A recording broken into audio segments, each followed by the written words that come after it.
जो 19 lakh machine missing है, जो हम लोगों को बहुत दिन से पता है, आज तक कोई रिप्लाई नहीं मिला। वो मशीन कहाँ गया? वो मशीन बीजेपी अभी इस्तेमाल कर रहा है, ओरिजिनल मशीन को चेंज करके। मेरे को डाउट है। বাংলায় প্রচন্ড গরম পড়েছে এবং সেই সঙ্গে আছে ভোটের গরম, সব মিলিয়ে মাথা খারাপ হয়ে যাবার জোগাড়। এতদিন তো ওই যে 26,000 চাকরি চলে গেল সে নিয়ে ওনার ঢপবাজি বাংলার মানুষ শুনিয়ে আসছে, কিন্তু আজকে দু দফার ভোটের পর মাথাটা মনে হয় একেবারে খারাপ হয়ে গেছে। এবং শুধু ওনার মাথাটা খারাপ হয়নি, যারা সাংবাদিক, যাদের প্রতিদিন ওনার বক্তব্য প্রথম থেকে শেষ অবধি শুনতে হয় আপনাদের কাছে খবর তুলে আনার জন্য, তাদেরও এবার মাথা খারাপ হয়ে যাবার জোগাড়। সাংবাদিক হলো মানুষ, তো মাথায় তো নেবার একটা ক্ষমতা আছে। প্রতিদিন নতুন নতুন ঢপবাজি তো আমরা শুনছি, মেনেও নিচ্ছি, চলো কমেডি হিসেবে নিচ্ছি, কিন্তু এমন গল্প যে গল্পটা কোনো মানুষ বিশ্বাস করবে না, অথচ সাংবাদিক হিসাবে মমতা বন্দ্যোপাধ্যায় সেই গল্পটাই যখন মানুষকে বলতে হবে তখন সত্যি আমাদের মাথা খারাপ হয়ে যাবার জোগাড়। আজকে এমন একটা ঢপ দিলেন যে আমাদের টালিগঞ্জের ইন্ডাস্ট্রি বা হলিউডের কোনো গল্পের প্লটের লেখকও এরকম ঢপ লিখতে পারবেন না। কি বললেন মমতা বন্দ্যোপাধ্যায়, শোনাবো আপনাদের সবটা। আমি বলেছিলাম না যে খবরের মাঝে মাঝেও এমন অনেক ঘটনা আমি আপনাদের দেখাবো, শোনাবো, যে আপনাদের এই প্রতিদিনের জীবনযাত্রার যুদ্ধের মধ্যেও আপনাদের মুখে কিছুটা হলো হাসি ফুটিয়ে আনার চেষ্টা করব। আজকে তৃণমূল নেত্রী মমতা বন্দ্যোপাধ্যায়ের ঢপবাজি শুনে গোটা বাংলার মানুষ কেন, গোটা বাংলার রাজনৈতিক নেতারা পর্যন্ত স্তব্ধ হয়ে গেছেন, যে ভাবছেন তার মাথায় এত কিছু আসে কি করে। আজকে কি বললেন মমতা বন্দ্যোপাধ্যায় শোনাবো আপনাদের। এই গুরুত্বপূর্ণ এবং মজাদার প্রতিবেদন শেষ অবধি দেখুন। আমি মানব, দ্য নিউজ বাংলায় আপনাদের স্বাগত জানাচ্ছি। মোদী সরকার ইভিএম এ কারচুপি শুরু করেছে, খুব ভালো কথা। 2011-তে কোনো কারচুপি হয়নি ইভিএম এ, কারণ তখন এ রাজ্যে সেবার ক্ষমতায় এসেছিল মমতা বন্দ্যোপাধ্যায়ের সরকার। 2016-তে ইভিএম এ কোনো কারচুপি হয়নি, নির্বাচন কমিশন ঠিকঠাক করে নির্বাচনটা করেছিল, আর সেবার জিতেছিল মমতা বন্দ্যোপাধ্যায়ের সরকার। 2021-এ সেবারও ইলেকশনটা নির্বাচন কমিশন খুব ভালোভাবে করলো, কোনো কারচুপি হয়নি। বিজেপি আবকিবার 200 পার ডাক দিয়েছিল, কিন্তু আমরা দেখলাম বিজেপি 76-77-ই আটকে গেছিল। সেবারও ইলেকশনটা ফেয়ার হয়েছিল।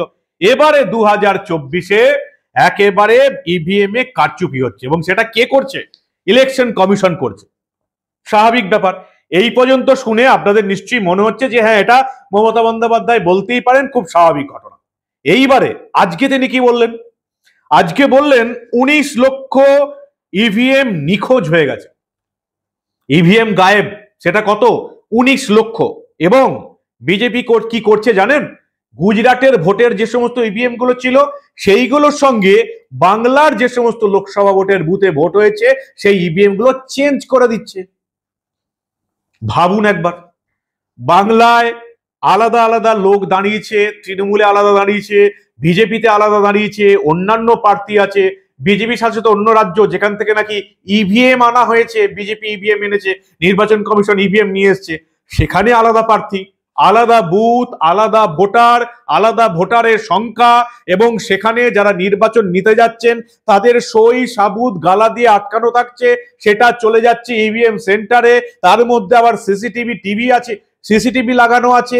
একটা ইভিএম বদলানো কতটা কঠিন কাজ, কারণ সেই ইভিএমটা যখন খোলা হবে ইভিএম এর সিল, তার সই, সবকিছু মিলিয়ে দেখবে সমস্ত রাজনৈতিক দলের নেতারা, তাদের প্রতিনিধিরা। আর মমতা বন্দ্যোপাধ্যায় বলছেন 19 লক্ষ ইভিএম গায়েব হয়ে গেছে, আর বিজেপি শাসিত রাজ্যগুলি থেকে ইভিএম নিয়ে এসে এখানে মিলিয়ে দেওয়া হচ্ছে। এরকম ঢপবাজি ভারতবর্ষের কোনো রাজনৈতিক নেতারা কোনো সময় দিতে পারবেন না। ঠিক কি বললেন আজকে মমতা বন্দ্যোপাধ্যায়, শুনুন আপনারা। ইলেকশন কমিশন আমার মাথায় থাক, মহাগুরু, আমাদের বিশ্বগুরুকে সমর্থন দেওয়ার জন্য স্পিকটি নোট করে বসে আছেন। আপনাকে অনেক স্যালুট হিজ মাস্টার ভয়েস সাহেব। ফার্স্ট ফেজে একটা হিসেব দিলেন, সেকেন্ড ফেজে একটা হিসেব দিলেন, আর গতকাল রাতে হঠাৎ করে 5.75% ভোট জাম্প দেখিয়ে দিলেন। তার মানে জেনে রাখুন, অনেক রাজ্যগুলো যা নজরে রাখে না, আমরা রাখি।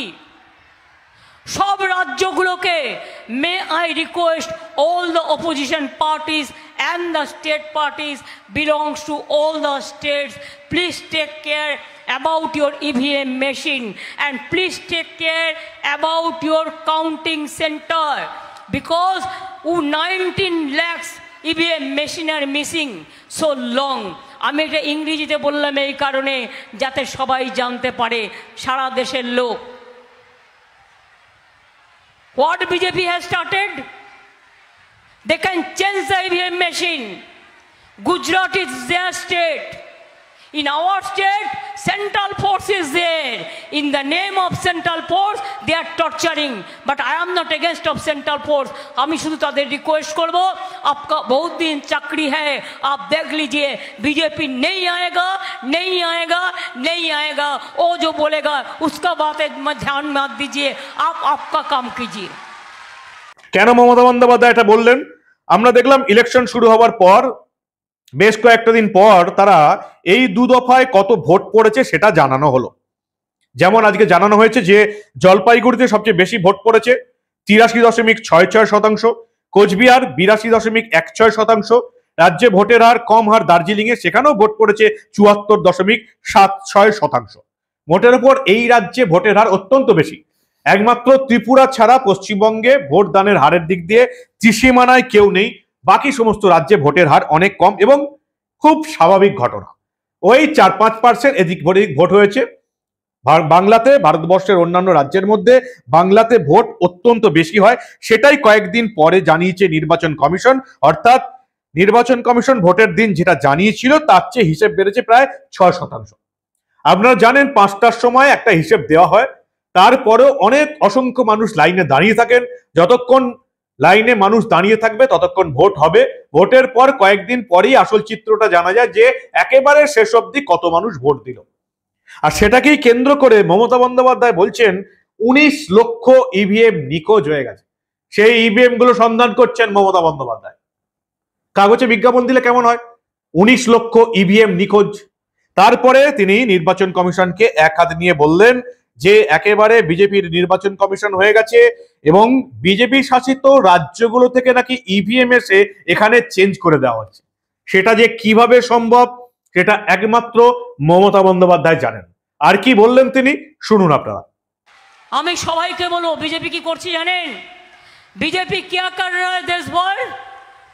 ईवीएम मशीन पलटा रहा है। हमें अच्छा हिंदी नहीं आता, लेकिन तब भी सबको सतर्क करने के लिए मैं कहने चाहूंगी देशवासी को, हर पॉलिटिकल पार्टी को याद रखना, जिसको वोट हो गया, जिसको आने वाला दिन वोट है, जो 19 लाख मशीन मिसिंग है, जो हम लोगों को बहुत दिन से पता है, आज तक कोई रिप्लाई नहीं मिला। वो मशीन कहाँ गया? वो मशीन बीजेपी अभी इस्तेमाल कर रहा है, ओरिजिनल मशीन को चेंज करके। मेरे को डाउट है हर जनता का माफिक। इसी के लिए हम लोगों ने जानने चाहते हैं इलेक्शन कमीशन से कितना असेंबली में, कितना बूथ में, कौन वोटिंग परसेंटेज हुआ है, क्या वोटिंग परसेंट हुआ था, कितना आदमी वोट दिया था, इसको डिटेल्स रहना चाहिए। You cannot jump the vote within 3-4 days about 5.75%. This is fair enough. 19 লক্ষ ইভিএম গায়েব এবং বিজেপি শাসিত রাজ্যগুলো থেকে ইভিএম চেঞ্জ করে দেওয়া হচ্ছে। ভুয়ো ইভিএম অন্য জায়গা থেকে এনে ওরা ঢুকিয়ে দিচ্ছে, ইভিএম ঢুকিয়ে দিচ্ছে। সেই তাপস পাল তৃণমূলের নেতা মারা গেছেন, তার কথা মনে পড়ে যাচ্ছে। বলেছিলেন না বাড়িতে ছেলে ঢুকিয়ে দেবো, মমতা বন্দ্যোপাধ্যায় ঠিক সেরকমই বলতে শুরু করলেন। ইভিএম রাখার জায়গায় নাকি নতুন করে ইভিএম ঢুকে যাচ্ছে। কি করে যে হিসেব মেলাবে যারা ইভিএম ঢুকিয়ে দিচ্ছে সিসিটিভির মধ্য থেকে, সমস্ত দলের পাহারা থেকে, তারপর সমস্ত দল যেদিন এই ইভিএম গুলো খোলা হবে সেদিন সবকিছু মিলিয়ে নেবে, তারপরেও যে কিভাবে বিজেপি শাসিত রাজ্যগুলো থেকে ইভিএম হেঁটে হেঁটে এসে এই রাজ্যের বিভিন্ন বুথে ঢুকে পড়ছে, আমি তো বুঝতে পারছি না। কোনো রাজনৈতিক বিশেষজ্ঞ পর্যন্ত বলতে পারেননি যে ইভিএম কি করে পরিবর্তন হয়ে যাবে। গুজরাট থেকে নাকি ইভিএম আসছে, গুজরাট থেকে ইভিএম এসে এই রাজ্যের ইভিএম এ রাখার জায়গাতে কিভাবে ঢুকে যাবে, তার উপরে কিভাবে প্রার্থীদের নাম হবে, কিভাবে যারা নির্বাচন করতে গেছেন তাদের সই হবে, কিভাবে সেই সই কাগজপত্র সবকিছু ফাঁকি দিয়ে ইভিএম বদলে দেওয়া যাবে, সেটা একমাত্র মমতা বন্দ্যোপাধ্যায় বলতে পারবেন। ওই যে প্রথমেই বললাম না, টালিগঞ্জ তো অনেক দূর, হলিউডে যারা সিনেমার স্ক্রিপ্ট লেখেন তারাও এরকম স্ক্রিপ্ট লিখতে পারবেন না মমতা বন্দ্যোপাধ্যায় যেরকম স্ক্রিপ্ট লিখছেন। 19,000 ইভিএম নিখোঁজ হয়ে গেছে, তার সন্ধান করছে তৃণমূল, এবং বিজেপি শাসিত রাজ্যগুলি থেকে ইভিএম হেঁটে হেঁটে এসে এই রাজ্যের বিভিন্ন বুথে ঢুকে পড়ছে এবং গড়বড় করে বিজেপি জেতার চেষ্টা করছে। আচ্ছা, 2021-এও কি এইভাবেই ইভিএম এ গড়বড় হয়েছিল এবং তৃণমূল জিতেছিল? প্রশ্নটা আমার রয়ে গেল। 2011-তে ইভিএম এ গন্ডগোল হয়নি, 16-তে হয়নি, 21-এ হয়নি, শুধু 2024-এ অন্য রাজ্য থেকে ইভিএম ঢুকে পড়ছে। গরম বেড়েছে, মাথাটা খারাপ হয়ে যাচ্ছে, কিন্তু সমস্যা হচ্ছে আমাদের, জানেন তো, এত ঢপ আর এত গল্প, এই রকম উদ্ভট গল্প। ওই যে কথায় আছে না, গল্পের গরু গাছে চড়ে, শুধু গাছে নয়, মমতা বন্দ্যোপাধ্যায় গল্পের গরুকে একেবারে আকাশে ভ্রমণ করাচ্ছেন। আমাদের মাথাটা এবার খারাপ হয়ে যাবে আপনাদের জন্য খবর করার জন্য। তৃণমূল নেত্রীর ভাষণ শেষ অবধি শুনতেও হয়। আমাদের অফিসে যারা কাজ করেন, আমার যারা কলিগ, তারাও পড়েছেন মহা ফ্যাসাতে।